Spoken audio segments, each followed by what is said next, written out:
Good morning, guys. Hope you're doing well. So, I just want to take some time to work through some practice problems involving Newton's laws of motion. And remember, I call them God's laws or nature's laws of motion because, again, my argument is that these laws existed before Newton. Uh, just because he was the first person to claim them doesn't make them his. They're still nature's laws. So basically, Newton was a selfish guy. Anyways, we're going to look at some practice with these laws, see how we can solve practical problems with them. And just before we go there, I hope you remember that the first law is the law of inertia, which basically states that an object is in a state of constant rest, or an object maintains its state of uniform motion unless acted upon by an external or unbalanced force. Second law is summarized with the equation F is equal to ma. So F is also a vector, is equal to ma, and this is F net.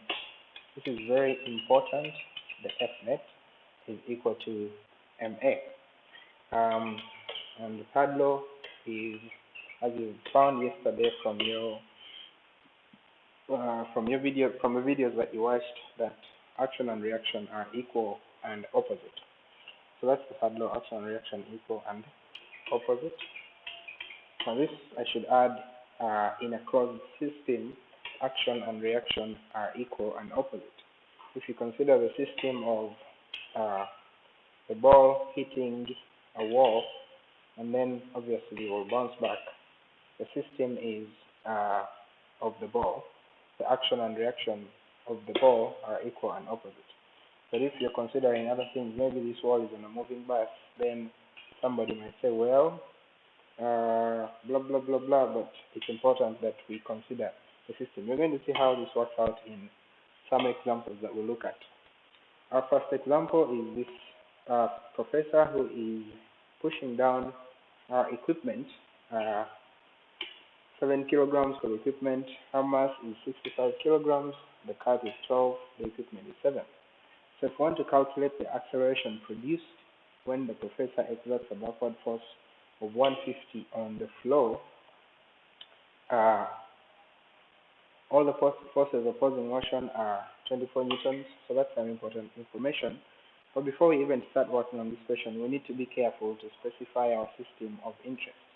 Now, if the first system, as you can see here, system 1, is a system of everything with the ground, right? So everything else, everything with the ground is considered our system 1. In that system, the only external force is the force exerted by the ground.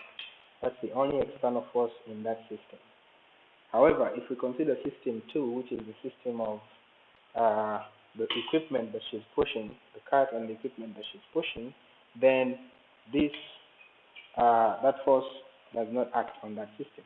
The force that acts on that system is the force that the professor exerts, and the force of friction on the cart. So yeah, it's important that you be careful when you're specifying the system that you're using. So part A, if we want to calculate the acceleration produced, we know we're always going to start with this equation, F net is equal to ma. F net is equal to ma. Now, the ground is exerting a force of 150 because that's the same force that the professor's shoes exert backward on the ground. That's the same force the ground is producing. Ask yourself, is there any force opposing that force? Or it even helps if we have a free body diagram. So in the first free body diagram, this one right here, the ground is exerting a force forward, friction is exerting a small force backwards. We have the force of gravity, or the weight of the whole system, but that's countered by the normal force of that system. We'll talk about that in a couple of minutes.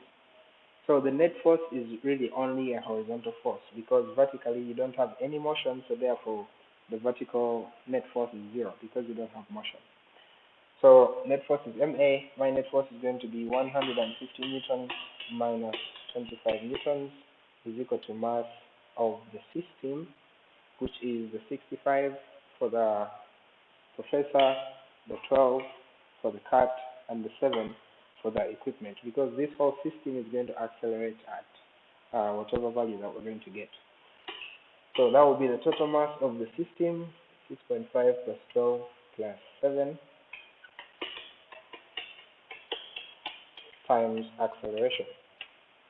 Now, as always, I'm going to leave the mathematics to you, because I don't want you to be shouting at me in the video, you missed a negative or something. So do the math and complete the problem.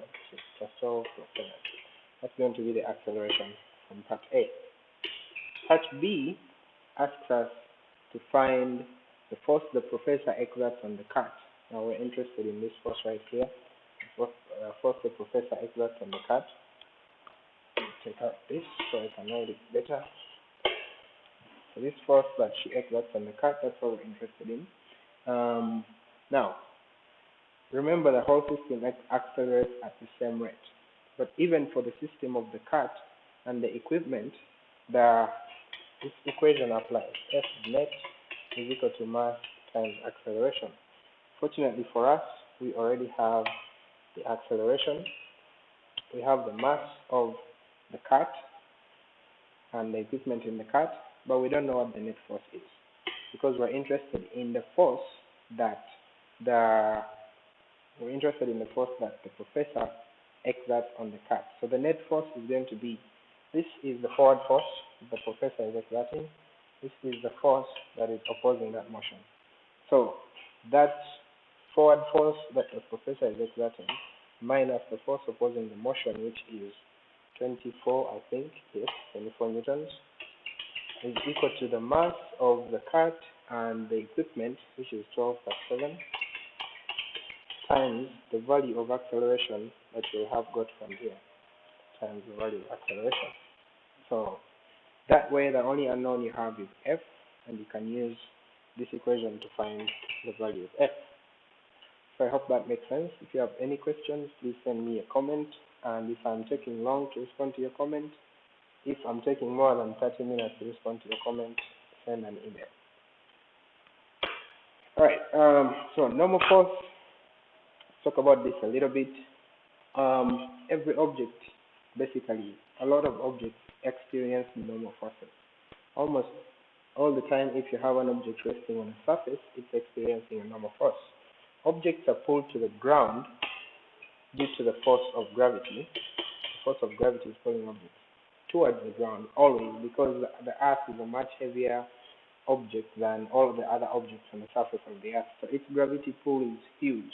That's why everything falls towards the Earth. Everything that's within the vicinity of the gravity of the Earth. If you're within Earth's gravitational field, it's going to pull you closer to it. Just think of if you are near a big magnet and you're some metallic object, you're going to be pulled to it because of its magnetic field. We'll talk about that too when we get to Unit 6.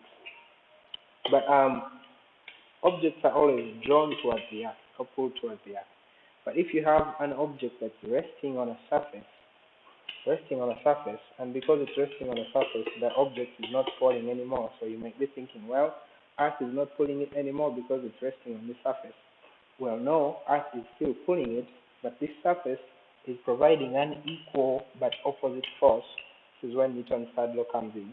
It's providing an equal and opposite force that is equal to the weight of the object, that is equal to the force with which the Earth is pulling that object. And remember, this force of gravity is dependent on the mass of the object. So some objects easily balance that weight of that object. If you get a small book and put it on a table, it's easily going to stand on the table. But if you have a huge truck that's trying to pass on a bridge that is not very strong, it could fall in simply because in those situations, if the force of gravity is greater than the normal force that the surface can apply, then the object will fall downwards, because it still wants to fall downwards because it's always pulled by gravity. So the normal force is the force acting normally and perpendicularly. That's why we call it the normal force It's acting perpendicular to the surface, and it is countered by the force of gravity. The trick here is that it is always perpendicular to the surface, and we denote it with Fn. Now, when we say normal force, as you already know that Newton is N, so you might have some confusion with what's the normal, what's the N. That's why from now on I'll be using Fn to represent normal force. Please remember it is perpendicular to the surface. It is not directly downwards or upwards always, because if the surface is inclined, the normal force will be perpendicular to the surface, Fn, whereas the gravitational force is always acting downwards. If the surface is inclined this way, same story, normal force is perpendicular to the surface, makes 90 degrees with the surface. Alright, let's look at some forces of weights and an incline. Now, if objects are at an incline, we've seen that if it's on a flat surface, the forces we need to worry about are normal force and force of gravity, which are usually equal but opposite, except if the system is in motion. If the system is in motion, we will look at an example that shows us how to consider or deal with these forces. But if it is on an incline, if an object is on an incline, think of an incline like this. Object is here, say it's at an angle theta, then we know that weight acts vertically downwards, which is the force of gravity, and we know that normal force is perpendicular to the surface. Now, if we want to analyze the forces acting on this object, we're going to do a little bit of algebra and also involve some trigonometry. So, this weight being at an angle theta, I know that the normal force is perpendicular to the surface, so there's going to be a countering force to that normal force, which is on the other side of the surface, also perpendicular to the surface. Since this gravity is acting downwards, I hope you can see that it is acting at an angle. It's at an angle to the surface, because it is not, the surface is not flat. The component of gravity or the force of gravity is at an angle to the surface. And if this is 90 degrees, I hope you can agree with me that this angle is also theta degrees. Why? Because if I complete this 90-degree triangle, then this angle here would be 90 minus theta. This angle would be 90 minus theta. 90 minus theta. And since that's 90 minus theta, and this is also a 90-degree angle, this whole thing is a 90-degree angle, then that makes that inside angle theta. Let me draw it on a bigger scale, so that we can see it better.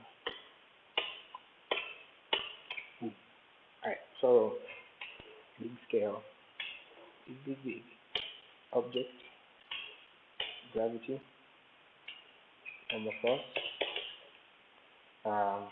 change color to this size. This angle is theta, right there. I have a component of the gravity. Because this gravity is at an angle, it's going to have a vertical component along the plane and a horizontal component along the plane. And those two components make 90 degrees. So what I was saying was that if I complete this triangle here, a 90-degree triangle, this angle here is going to be 90 minus theta. If that angle is 90 minus theta, then I hope you can see that this line and this surface also form a 90-degree angle. If that's a 90-degree angle and this angle is 90 minus theta, then definitely this has to be theta, because 90 minus theta plus theta gives us 90 degrees. So that's 90 degrees. Now if this is the weight or the force of gravity, then, remember this is the force of gravity, then this component over here is going to be Fg cosine theta, will be the horizontal component, the Fg cosine theta. So what we have is really a triangle like this. So this is theta, and this, the hypotenuse is Fg. So if I want to find this component, it will be Fg cosine theta, and this component will be Fg sine theta. I hope you remember this from resolving vectors. So this is Fg cosine theta, this is Fg sine theta. Fg sine theta, let me change the color. Sine theta, let me change the color of sine theta, use yellow. This is Fg sine theta. So what this tells me that is that every time I have an inclined surface, the free body diagram for that inclined surface is going to be normal force. This is every time, every time, with a different color. It's going to be, this is the object, that's a normal force. Opposite the normal force, I have a component of gravity that's called Fg cosine theta.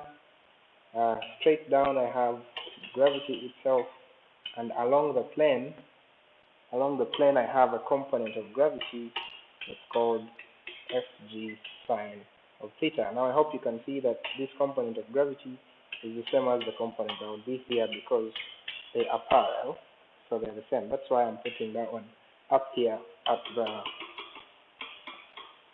the object. So yeah, this yellow component of gravity is, if I drew it along the plane here, it would still be the same thing.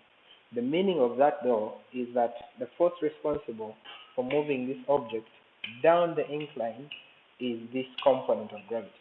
The Fg sine theta is the only force responsible for the motion of an object down an incline, the Fg sine theta. Please remember that. If you have friction involved, then friction will also influence the motion. But if you just place an object on an incline, then the only force responsible for making it go downhill is Fg sine theta. So let's look at an example of how we can apply this. We have a skier on a slope shown. Her mass is, and the equipment is 60 kg. What is her acceleration if friction is negligible? So if friction is negligible, remember, I know there's a component of force of weight going down the incline. There's a component of weight going this way. This one is Fg cosine theta. This one is Fg sine of theta. Now, if you don't really understand the Fg cosine theta and Fg sine theta, you don't really need to, it's not a requirement to know how to show that they are the ones, but it's more important that you know how to use them. So I hope you can remember that along the plane is sine theta and perpendicular to the plane is cosine theta. So her acceleration if friction is negligible, I know that I'm only considering her motion along the plane, and along the plane the forces affecting her are this one, Fg sine theta only. I don't have friction because we said friction is negligible.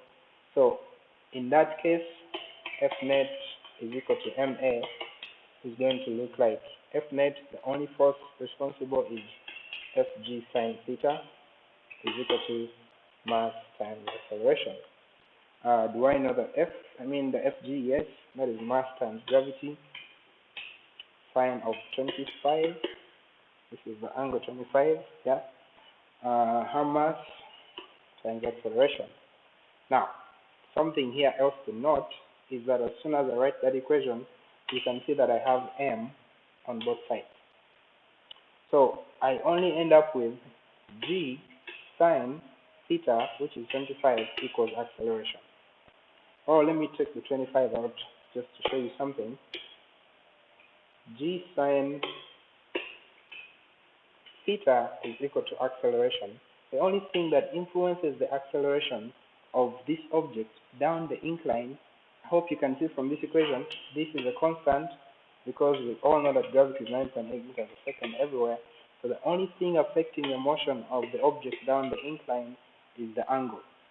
So if you put a 2-ton truck and a small minivan on the same hill, let them go downhill, the only thing that affects their motion is the angle. Mass has no influence on the motion. This is a popular multiple choice question that obviously will show up on your test, but the application is going to show up in many different areas, even in experimental design. So I hope you can see from this equation that the only thing that's affecting the acceleration of this object down the incline is the angle of the incline and not the mass of the object. Okay, so going ahead to solve for acceleration, my acceleration will be 9.8 sine 25, which you guys can put in your calculators and figure out the answer for acceleration. Part B, acceleration if friction is known to be 45 newtons. So F net, again, this is where we start, is equal to MA. The net force this time, we have friction force of 45 newtons. So the net force along the plane is Fg sine theta minus 40 newtons, which is the friction, 45, so equals mass of the whole system, which is what, 60 times acceleration. So substitute for values, and when you substitute for the values, you can find the acceleration. So I know you might be wondering that how come that in this case the acceleration is now affected by the friction. We are going to look at friction as our next unit, and you will see in the expression for friction that again the mass will cancel out. So still only the mass affected, but since the friction value was given, we're free to use it and find the acceleration. You guys work that out and find the acceleration. Alright, tension. Every time you have a rope, a cord, a cable, your hand, something that is elastic or that is a flexible medium, even metals, there is tension involved in those metals. Now, tension, one thing to note is tension is a pulling force. Pulling force, and it acts towards the fixed point. Acts towards the fixed point. If you have a rope tied on some tree, and then some guy is here with both hands pulling the rope, which is the head, pulling rope, then the tension in that rope is acting towards the fixed point, right? Towards the fixed point. However, the tension is uniform throughout the rope, right? Now, I don't know if you've heard the saying, you can't push a rope.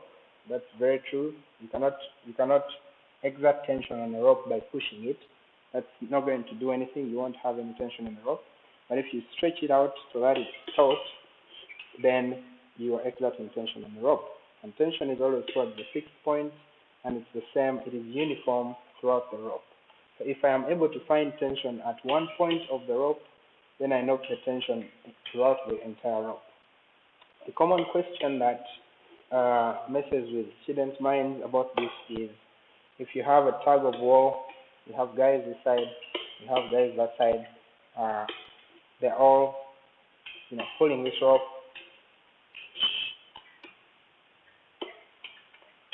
pulling the rope, exerting, let's say these guys are exerting a force of 800 newtons, and these guys are also exerting a force of 800 newtons, and then the famous question that's asked is, what is the tension in the rope? Well, the tension in the rope, what do you guys think? Is it 0 newtons? Is it 1600 newtons? Or is it 800 newtons? The answer is, you can pause and guess, but the answer is C, 800 newtons, because the tension is the same throughout the rope, right? The net force is 0, but the tension force is 800 newtons. If this doesn't make sense, you can ask me and we'll try to discuss it together, see how we can make more sense out of it. So, yeah, tension acts towards the fixed point, is the same throughout the medium, and it depends on the medium. We have an example here. Now, tension is a very common application in especially people who hang up signs, billboards and signs, and you've walked around Kampala where you find those signs hanging everywhere on the buildings. Engineers use tension to build suspension bridges, even to build buildings that sway in the wind.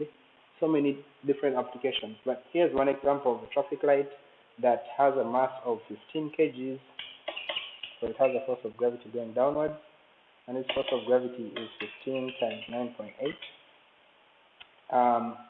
It's suspended from two wires, as shown in the figure. Find the tension in each wire, neglecting the masses of the wires.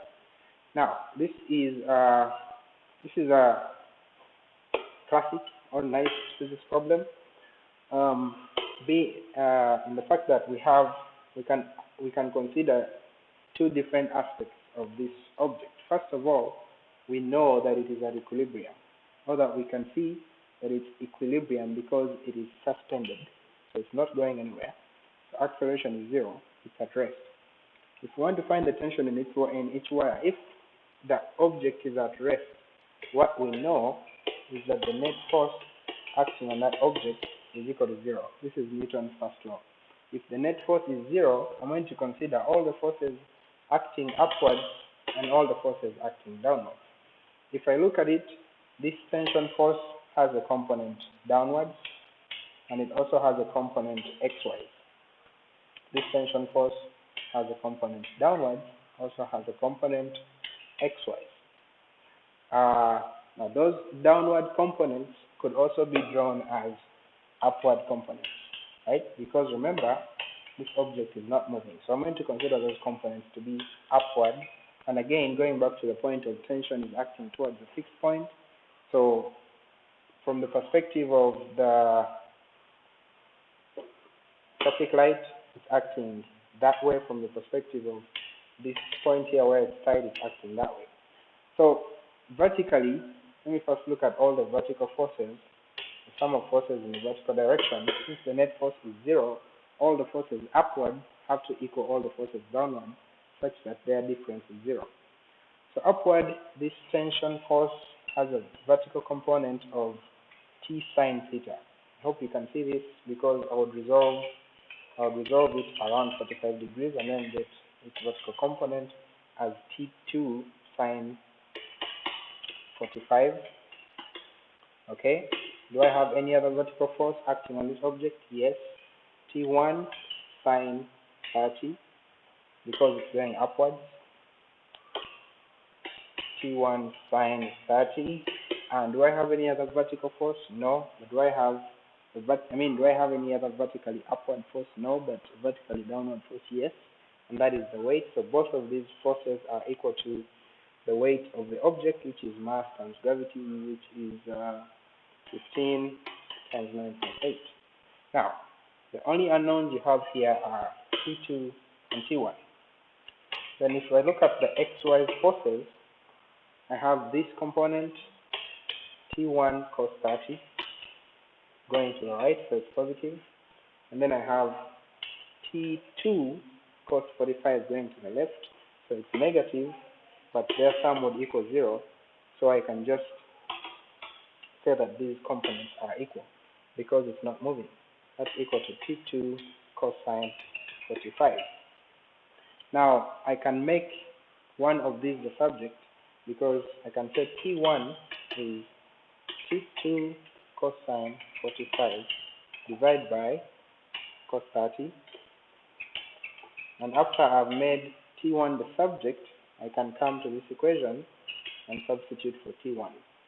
When I substitute for T1, I will have one equation left in which T2 is the only unknown, and therefore go ahead to solve for T2. So I'd like you guys to do that. I hope you can do that. I'll write the correct answers in the comments, but you should be able to finish this and find the correct answer. Another example is here. This guy has a weight of about 165 pounds, standing on a bathroom scale. Calculate the reading of the scale if the elevator accelerates upwards. First approach, free body diagram. If the accelerator is going upwards, the only forces acting on this guy is the force reading from the scale and the force of gravity. If the acceleration is upwards, that means that the upward force is greater than the downward force. So, again, using F net is equal to ma. If it's upwards, then the force of the scale is greater than the force of gravity, so the net force would be Fs minus Fg is equal to mass of the dude, 75 times acceleration, 1.2. The only thing you don't know here is Fs, because f of g is known, plus 75 times 1.2. Find Fg by multiplying his mass times the acceleration into gravity. And then find the value of Fs. And B, if it's moving upwards at a constant speed of 1 meter per second. If it's moving upwards at a constant speed of 1 meter per second, that means acceleration is 0. So our equation will be F net equals ma, but since acceleration is 0, F net is equal to 0, and therefore that just means that the force of the scale is equal to the force of gravity. So you will just calculate his force of gravity. That will be his scale reading when it's moving upwards at a constant speed. Alright, quickly through this one because this is getting long. Soccer player starts from rest, accelerates forward, reaching a velocity of 8 meters a second. So V0 is 0, V1 is 8 meters a second. He does that in 2.5 seconds. What was the average acceleration? Okay. What was the average force? Okay. Okay. So we don't know acceleration. We won't find it, and we also don't know displacement. But it's not needed. So we know V0, we know V1, we know time. We can just use this equation. V1 equals V0 plus 8t. V1 is 8. V0 is 0. Acceleration times time, 2.5. You can find the acceleration. After finding the acceleration, you know that F net is equal to ma. They use the word average acceleration just to sound realistic, because really the acceleration we calculate is an average, because I told you at some point that most motion that happens in our practical world is not constant acceleration motion, but we just assume it to be constant acceleration. So to say average acceleration, they're just really being, truthful or realistic, but don't let that throw you off. So F net is ma, mass is 70, acceleration you have found, so you can be able to calculate F net. Alright, have assigned you some homework. Enjoy. Bye.